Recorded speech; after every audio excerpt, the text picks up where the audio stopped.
depuis 60 ans. On peut ramener Airbus à un Allemand et à un Français. Ah, ça fait... Il s'appelait pour l'Allemand M. Kraft et M. Lacquière pour le Français. Voilà donc l'avion qui a... Ah, le son. L'avion qui a accompagné le Corsair pendant toute la guerre du Pacifique, l'avion qui est devenu la terreur des Japonais pendant la guerre du Pacifique, le chat d'enfer, le Hellcat de chez Grumman. Sa première caractéristique à ce gros chasseur un peu bossu, il n'est pas très beau. Hein. Enfin, on le voit, il n'y a qu'à le voir évoluer. Il accélère comme une locomotive en chute libre.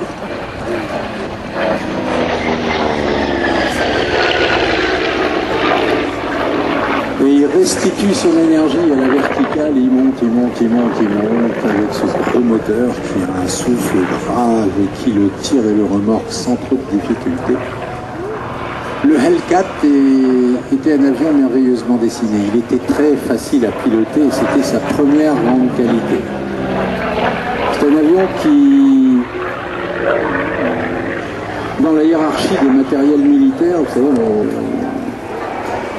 de la dernière guerre, dans la bataille du Pacifique, obtenue par les pilotes américains, on voit que les Hellcat avaient un taux de victoire qui était de l'ordre de 35 à 1. Autrement dit, les Hellcat abattaient 35 avions japonais pour un Hellcat perdu. Devenu amiral, fils du général, et quand on voit les photos de Philippe de Gaulle, je me demande comment ce grand échat-là, il doit faire 2,5 m au moins, faisait pour tenir à l'intérieur du cockpit d'un Hellcat, même si l'avion est gros, c'est quand même un avion de chasse, c'est quand même pas très très vaste à bord. Il doit être un peu plié en deux là-dedans, Philippe de Gaulle. Enfin donc, il a été pilote sur porte-avions. Il paraît que dans la famille de Gaulle, quand le fils avait dit je veux entrer dans la marine, son père lui avait dit certes, mais en unité combattante. Et donc le fils avait obéi au père. On ne plaisantait pas avec ces choses-là, il n'y avait pas vraiment de piston, on va dire.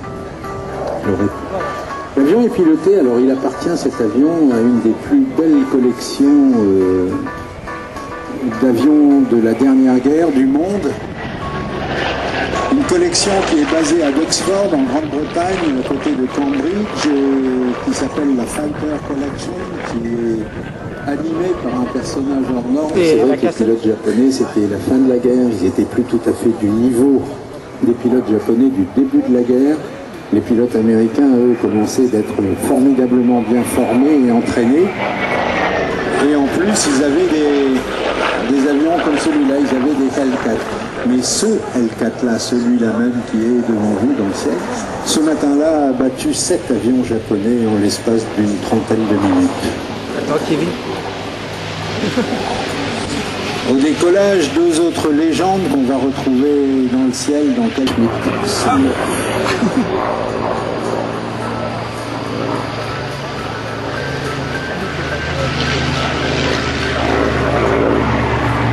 Le Hellcat au-dessus de nous est piloté par un Français.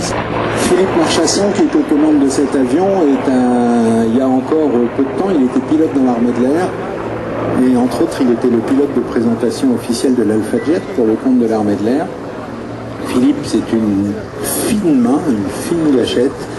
Et lorsqu'il est revenu à la vie civile, il est pilote d'avion de transport maintenant, et lorsqu'il est revenu à la vie civile, eh bien, Stephen Gray, le patron de la Fighter Collection, a dit « Patrice, ici, Patrice Marchasson, par ici, est-ce que tu veux voler sur les avions de la Fighter Collection ?» Et ainsi, Patrice a donc successivement, depuis cet été, il a commencé cette année, volé sur Spitfire et maintenant sur Hellcat.